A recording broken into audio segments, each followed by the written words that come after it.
Subscribe channel Truth.id dan aktifkan lonceng notifikasi untuk mendapatkan informasi seputar live streaming dan video khotbah terbaru. Posisi tombol subscribe berada di kanan atas channel kami dan jangan lupa nyalakan loncengnya.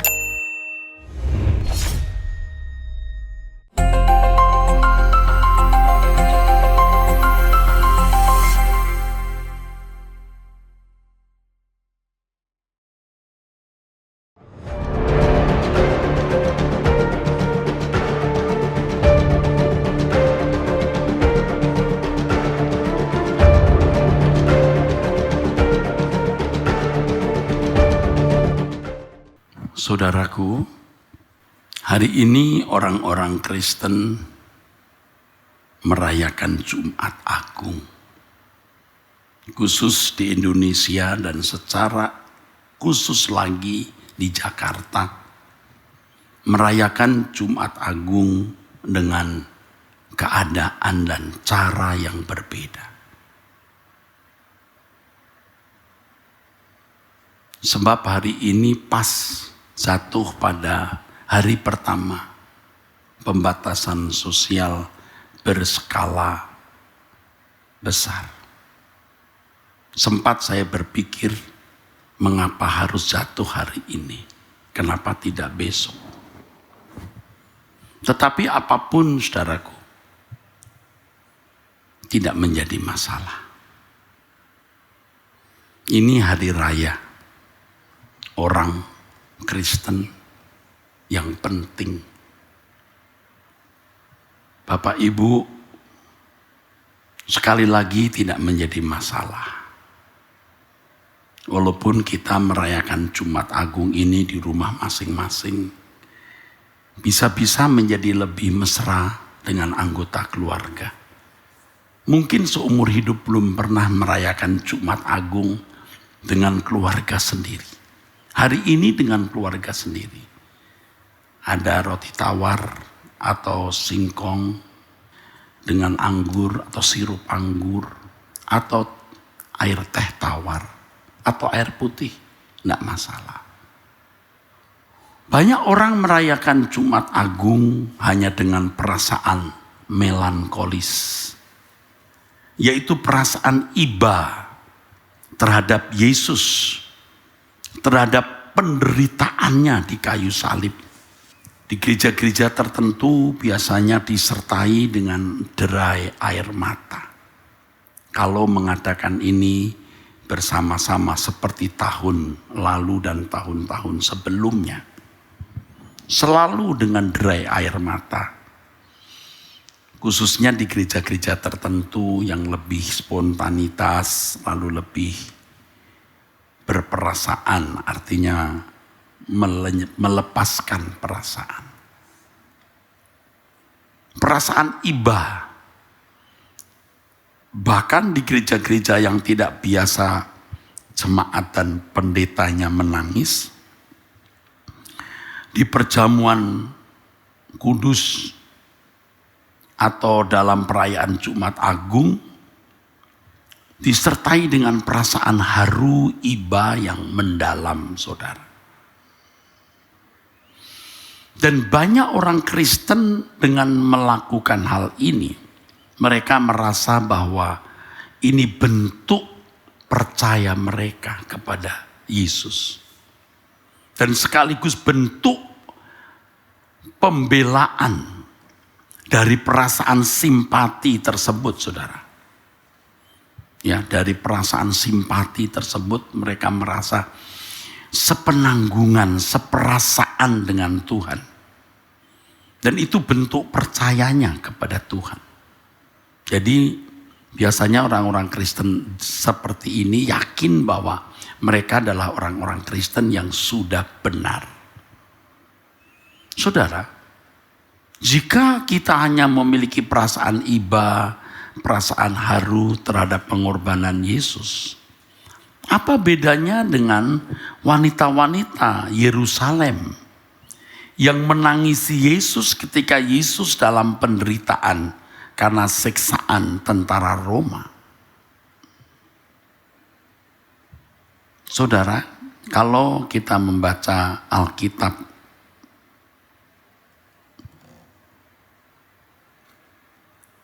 Di Lukas pasal 23 dari ayat 26 dikisahkan mengenai perjalanan Yesus di jalan di Via Dolorosa.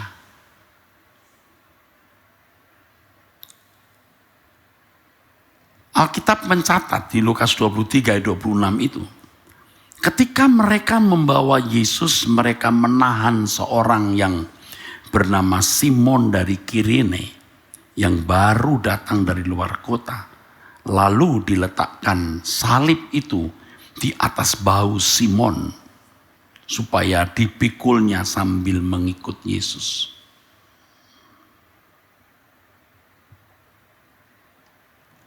Dan kalau kita membaca ayat-ayat sebelumnya, saudaraku, Yesus sudah mengalami penderitaan yang hebat sampai tentu dengan fisik yang lemah, sudah sangat keberatan membawa salib kayu, balok kayu itu. Lalu Alkitab mencatat sejumlah besar orang mengikuti dia. Jadi seperti sebuah karnaval, seperti arak-arakan, saudara. Di antaranya banyak perempuan yang menangisi dan meratapi dia. Alkitab tidak mencatat sejumlah besar orang ini, tentu pria dan wanita, saudara. Maksudnya apa? Apakah hanya karena menonton atau apakah mereka memang menaruh simpati dan empati kepada Tuhan Yesus? Tapi yang jelas banyak perempuan menangisi dan meratapi dia. Ini pasti bentuk empati, perasaan simpati kepada Yesus. Perempuan sering tidak mau mengerti masalah politik atau masalah-masalah yang bersangkut paut dengan keagamaan yang menyangkut dengan imam-imam kepala atau sejumlah tokoh-tokoh agama.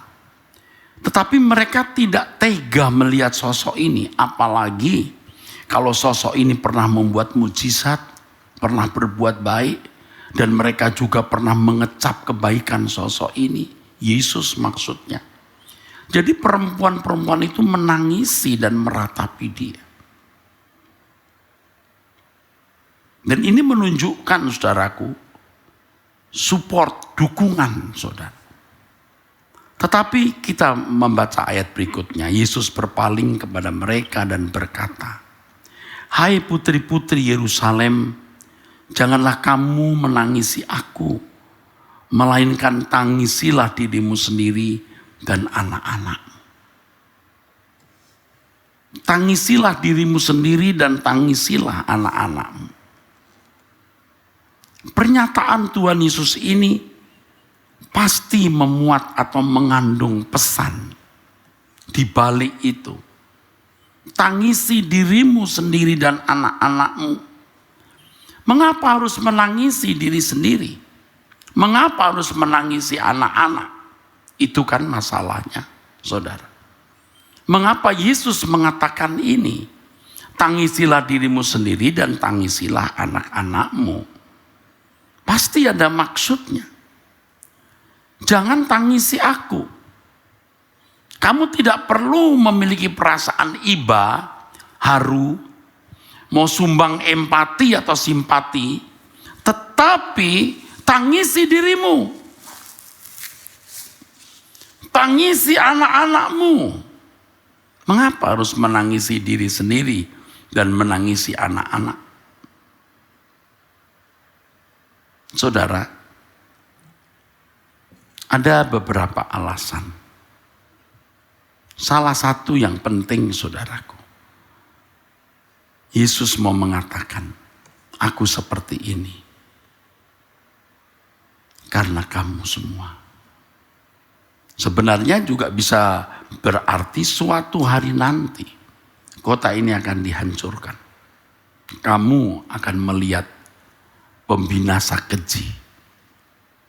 Kamu akan melihat pembunuh-pembunuh yang tega akan membunuh orang-orang yang kau kasihi, kamu dan anak-anakmu.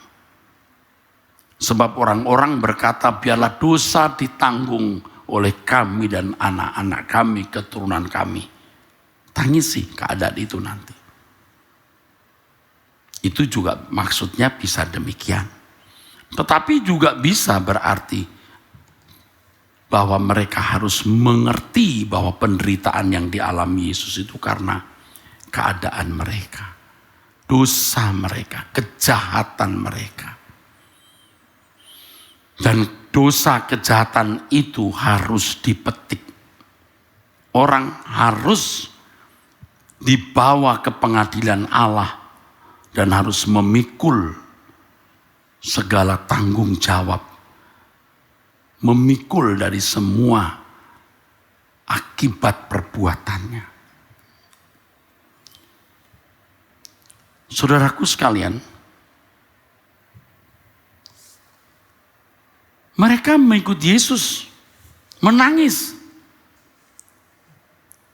Tetapi tidak ikut memikul penderitaan. Berbeda dengan Simon dari Kirene yang berjalan di samping Yesus ikut memikul salibnya. Malah tidak dikatakan Simon menangis, saudara. Tapi Simon dari Kirene pasti capek.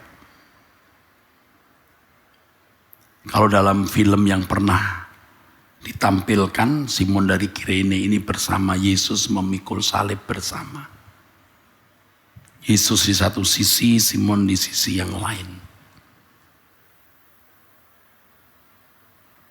Mengikut Yesus, tetapi tidak memikul salib.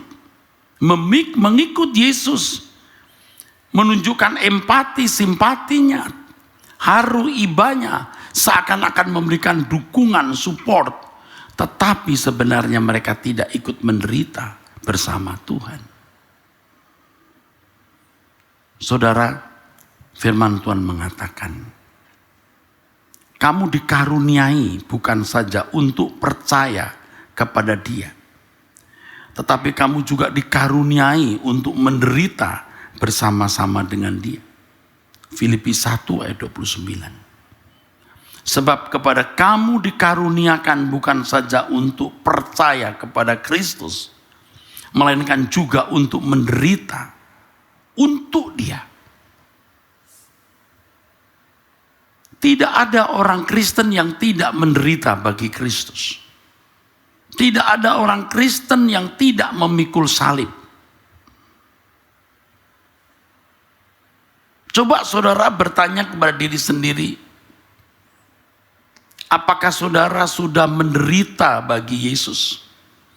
Sudah memikul salib bersama Dia? Ini masalah serius, saudara. Sebab kalau seseorang tidak memikul salib bersama Tuhan, tidak menderita bersama Tuhan, berarti dia tidak mengikut Tuhan. Saya bisa bertanya kepada saudara dan saudara dengan mudah menjawab. Apakah saudara percaya Yesus mati untuk saudara? Saudara pasti jawab amin. Apakah Yesus telah menderita untuk saudara? Dengan mudah saudara jawab amin. Tetapi pertanyaan yang tidak kalah pentingnya adalah, apakah saudara menderita bagi Dia? Kalau saudara berkata, kalau jujur ya, belum, tidak. Percayamu itu belum benar. Karena di dalam percaya tersebut termasuk paket menyangkal diri dan memikul salib. Menderita untuk Dia. Nah, seringkali pemahaman kita tentang penderitaan bersama Yesus itu kurang lengkap, saudara. Kadang-kadang bahkan naif, saudara. Ya.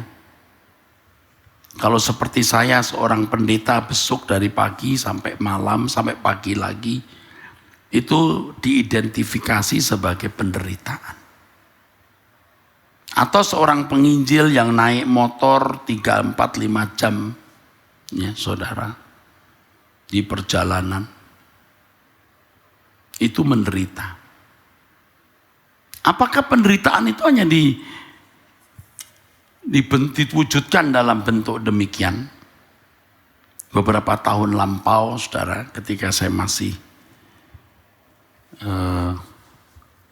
ikut-ikut bisnis. Kita naik kapal 9 jam. Ya. Di daerah Ternate. Kapal yang tidak ada toiletnya. 9 jam tidak buang air kecil, saudara. Dengan beberapa orang. Pengusaha-pengusaha juga. Kita mau melihat tambang. Penderitaankah? Penderitaan. Dan juga beberapa yang lain, saudara. Di mana harus mempertaruhkan nyawa. Itu penderitaan juga. Dan saya kira tidak sedikit pengusaha yang hari ini naik pesawat turun di satu kota, hanya meeting sebentar pindah lagi kota lain, meeting sampai jauh malam, penderitaan juga, fisik. Atau seorang pedagang, atau seorang sales, atau seorang pegawai. Penderitaan fisik seperti ini belumlah ukuran bahwa seseorang benar-benar menderita. Jadi kalau saudara seorang penginjil, jangan merasa saudara sudah menderita hanya karena saudara sudah menginjil dari kampung ke kampung, naik motor, jalan kaki. Saudara, itu memang penderitaan, bukan tidak. Tetapi penderitaan yang sesungguhnya harus dimulai dari kesediaan kita untuk menyangkal diri. Menyangkal diri itu bukan hanya sikap yang berkata tidak untuk dosa, tindakan yang menolak perbuatan yang melanggar moral umum, lalu mengenakan lalu menjadi orang baik. Tetapi penderitaan yang paling hebat ketika kita harus meninggalkan kemanusiaan kita, kodrat dosa kita, lalu mengenakan kodrat ilahi atau kehidupan Yesus. Itu penderitaan, saudara. Kalau sudah sukses ini baru semua jerih lelah kita, entah menginjil 5-6 jam jalan kaki atau naik motor, itu baru bernilai. Kalau tidak ya apa bedanya dengan seorang yang ngurus tambang jalan 9 jam di tengah laut, kadang-kadang juga laut yang bergelora mempertaruhkan nyawa. Tidak ada bedanya kok penderitaan fisik dengan pedagang yang bangun jam 3 pagi sampai matahari siang baru pulang, sudah pulang masih lagi persiapan untuk dagangannya berikut. Capek juga, saudara. Tetapi itu belumlah penderitaan yang menyukakan hati Allah. Penderitaan yang menyukakan hati Allah itu ketika seseorang, saudaraku, bersedia menyangkal diri, tidak mengenakan cara hidup anak dunia, tetapi mengenakan cara hidup Tuhan Yesus. Itu yang benar. Ini loh yang mestinya kita utamakan. Dan ini berlaku untuk semua orang, bukan hanya untuk pendeta, bukan hanya untuk penginjil, tapi untuk semua orang. Jadi kalau penderitaan ikut Yesus hanya dipahami sebagai penderitaan fisik, menginjil, tidak makan 1 harian. Oh, saya sudah mengalami, bukan tidak. Saya sudah mengalami, tapi tidak perlu cerita-cerita, saudara. Jalan kaki berjam-jam, betul. Tidak ada nasi, daun singkong yang kita rebus. Tidak ada nasi, jambu air yang kita masak. Tentu hal itu sudah kami alami. Tapi itu bukan satu kebanggaan, seakan-akan kita sudah menderita bagi Yesus. Penderitaan yang sesungguhnya ketika Erastus harus disalib. Semua ambisinya, semua hasrat-hasrat duniawinya, nafsu-nafsu rendahnya harus dimatikan. Itu yang benar. Kalau kita mau ikut Yesus dengan benar, saudaraku, kita harus menyangkal diri dan memikul salib. Apa itu? Dimulai dulu dari kesediaan meninggalkan cara hidup kita yang lama dan mengenakan cara hidup Tuhan Yesus. Di Injil Yohanes pasal 6, Yesus berkata, bekerjalah bukan untuk roti yang tidak dapat binasa. Roti apa itu? Bukan seperti roti yang diberikan Allah kepada Musa untuk bangsa Israel di padang gurun. Akulah roti dari surga. Lalu Yesus berkata, dagingku benar-benar makanan, darahku benar-benar minuman. Jadi nanti kalau kita minum anggur perjamuan, kita makan roti, ya, ini perjamuan ini, saudara, artinya kita mengenakan hidup Yesus di dalam hidup kita. Hidup kita harus mengenakan gairahnya. Tubuh kita harus menjadi alat peraganya, saudara. Wah, itu kita meregang nyawa, saudara. Itu kehilangan nyawa itu di situ, saudara. Ada orang yang bekerja dari pagi sampai sore, ya, dapat penghasilan, uangnya dipersembahkan untuk penginjilan. Waduh, bagus sekali. Itu bentuk penderitaan. Tetapi itu tidak ada artinya kalau kemudian manusianya ternyata tidak mengenakan hidupnya Yesus. Entah saudara memberikan seluruh hartamu tanpa kasih, sia-sia, bukan? Kasih itu artinya semua tindakan yang sesuai dengan pikiran perasaan Allah. Karena Allah itu kasih adanya. Itu maksudnya. Tubuhku benar-benar makanan, darahku benar-benar minuman. Orang-orang yang mendengar perkataan itu undur diri dan mengatakan perkataan ini keras. Sebenarnya tidak keras, ya, kelihatannya aneh. Kok mereka bisa bicara keras? Kenapa? Iya, sebab apa yang dikehendaki Tuhan bertentangan dengan naluri kemanusiaan kita. Kita ini kan mau puas, mau menang sendiri, mau terhormat, ya kan? Mau puaskan segala keinginan.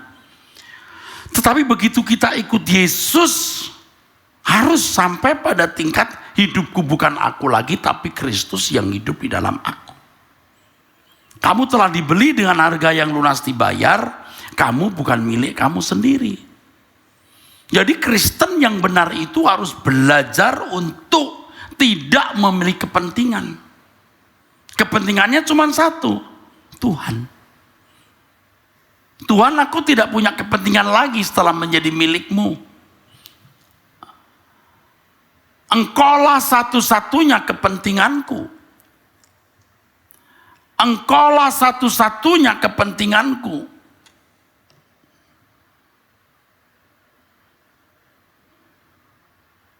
Aku tidak berhak atas apapun di dalam hidup ini.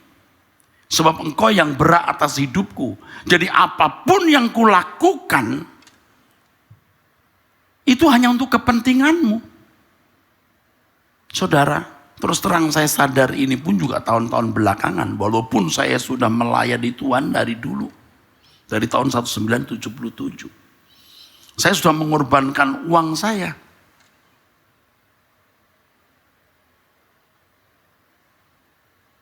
Dari tahun 1980 sekian saya sudah menjadi pembicara di banyak tempat. Tapi Tuhan mempercayakan saya pekerjaan-pekerjaan yang membutuhkan banyak uang dan saya menaruhnya. Tetapi itu pun bukan kemudian jadi kebanggaan. Bahwa ternyata itu semua aku lakukan dengan naluri keagamaan, bisa. Seperti seorang yang membela agamanya bahkan berani menaruh seluruh hidupnya. Berani taruh bom di tubuhnya demi membela keyakinannya. Ini baru konsekuen itu. Konsekuen terhadap apa yang dianggap benar menurut dia. Saya tidak menganjurkan saudara jadi teroris.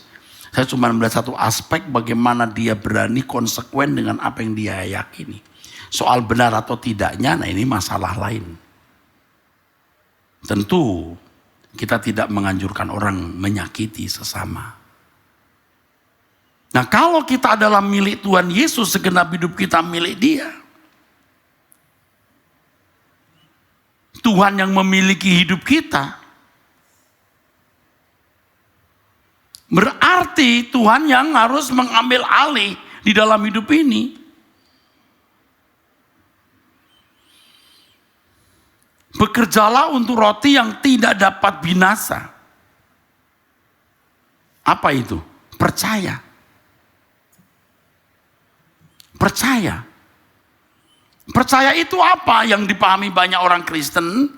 Percaya itu di pikiran Yesus Tuhan dan Juru Selamat. Itu saja namanya percaya. Meyakini Yesus Tuhan dan Juru Selamat. Salah. Atau kurang tepat kalau hanya begitu. Percaya itu pisteuo dalam bahasa aslinya, artinya menyerahkan diri kepada objek yang dipercaya. Dan kalau kita menyerahkan diri kepada objek yang kita percaya, dalam hal ini Yesus, kita mengenakan hidupnya dalam hidup kita. Makanya ada gereja, ada penggembalaan, ada pemberitaan firman, supaya hidup Yesus yang dikenakan, bukan doktrin yang dipindahkan dari pikiran ke pikiran.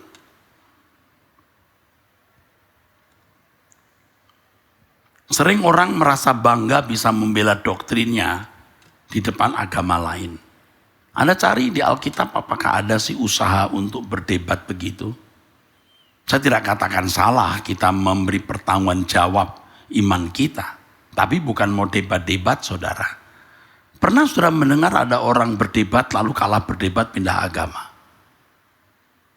Karena berdebat dengan pendeta kalah debat lalu jadi Kristen. Kalaupun seandainya ada, pasti tidak benar itu. Pasti tidak benar. Karena mekanismenya tidak begitu. Yesus mengajarkan kita jadi saksi. Melihat perbuatanmu, bukan mendengar doktrinmu, bukan karena mendengar kecakapanmu berbicara. Melihat perbuatanmu. Hidup kita harus menampilkan hidupnya Yesus. Harus menampilkan hidupnya Yesus, saudara. Baru kita akan bisa menjadi berkat, saudaraku.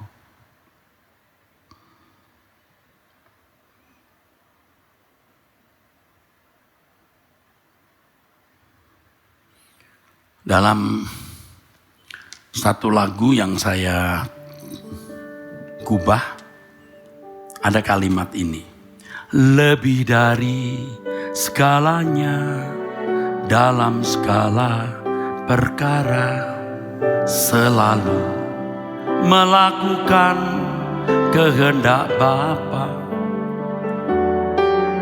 Dari waktu ke waktu, dimanapun berada, selalu menyenangkan hatimu Bapa. Dengan tekun berlomba, memandang anak domba, mengambil bagian dalam kekudusan. Tekadku mengenakan primupa Yesus Tuhan, sesuai rancanganmu yang semula. Tekadku mengenakan serupa Yesus Tuhan. Bukan mirip-mirip Yesus, tetapi mengenakan hidupnya dalam hidup kita. Ini lebih sukar dari mencari uang, saudaraku. Penderitaan yang harus kita pikul. Bukan sekedar karena kita pergi, bukan karena kegiatan pelayanan gereja seperti pergi menginjil, besuk jemaat, lalu merasa bangga itu penderitaan. Lebih berat seorang sales, saudaraku, yang harus menjualkan motor atau barang ditargetkan sekian dalam sebulan. Oh, itu berat. Jadi saya bicara ini ya saudara nilailah ya. Jangan merasa ya para pendeta atau hamba-hamba Tuhan, saudara lebih menderita dari jemaat. Jemaat bisa lebih menderita Kalau dia bekerja diomel-omelin pimpinannya, waduh. Lalu dia membawa persembahan. Kalau sampai uang persembahan menjadi rumah mewah, mobil mewah. Betapa jahatnya pendeta itu.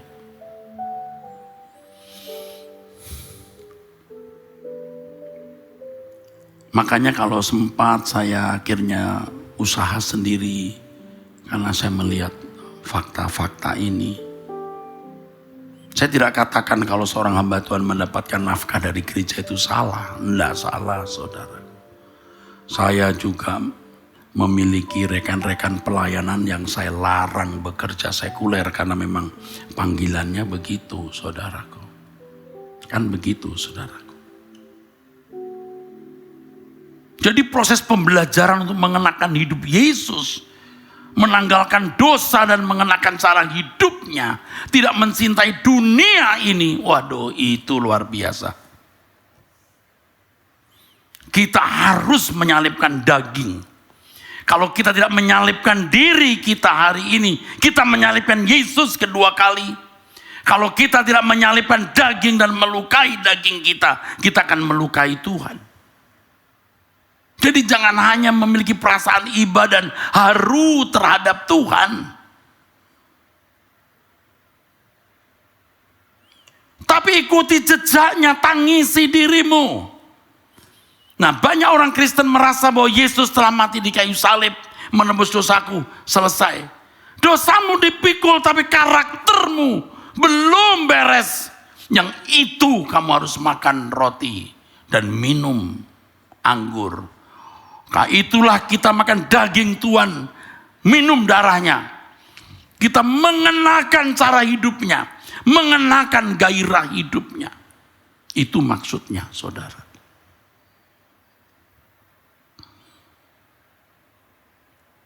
Bapak, Ibu, saudaraku sekalian.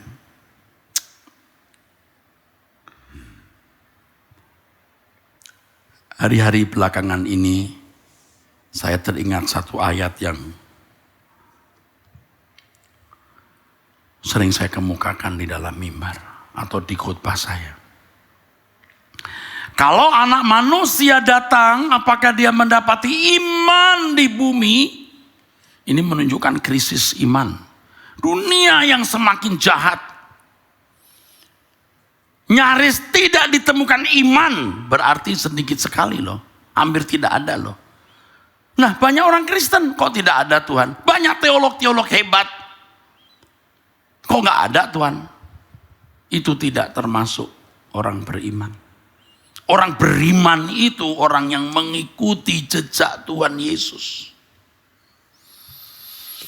Orang yang beriman itu mengenakan hidupnya. Jadi orang beriman kepada Yesus, orang percaya bukan hanya mengakui dia Tuhan dan Juru Selamat yang mati di kayu salib menebus dosa-dosa.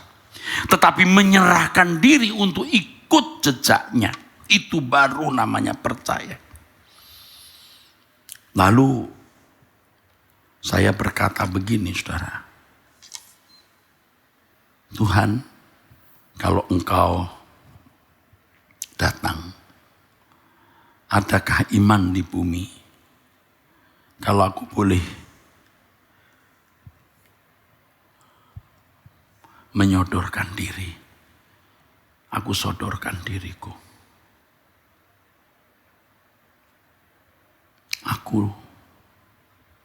Engkau jumpai beriman. Aku mau beriman menurut Engkau. Tolonglah aku, Tuhan. Dan sahabat-sahabatku, para hamba-hamba Tuhan di sekitarku dan jemaat yang kulayani dan semua orang yang mendengar khotbahku, ku ajak untuk mengisi. Bagaimana engkau bisa menemukan orang-orang beriman di akhir zaman ini?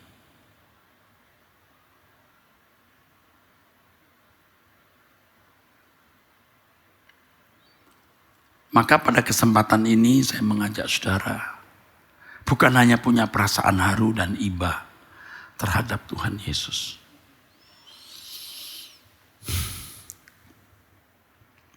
Tetapi kita mau menyukakan hatinya. Perasaan haru iba yang kita miliki tidak salah, saudaraku. Tetapi jangan merasa puas dengan perasaan haru dan iba terhadap korban Yesus. Tapi mari kita tangisi diri kita. Kita yang sombong, kita yang licik, kita yang mau menang sendiri, kita yang masih mau memuaskan keinginan daging. Dan keadaan kita yang belum sesuai dengan yang Allah kehendaki. Kita mau bertobat, saudaraku. Saya mau bertobat, saya mau berubah terus. Dan saya mengajak saudara juga berubah terus. Mari kita berubah.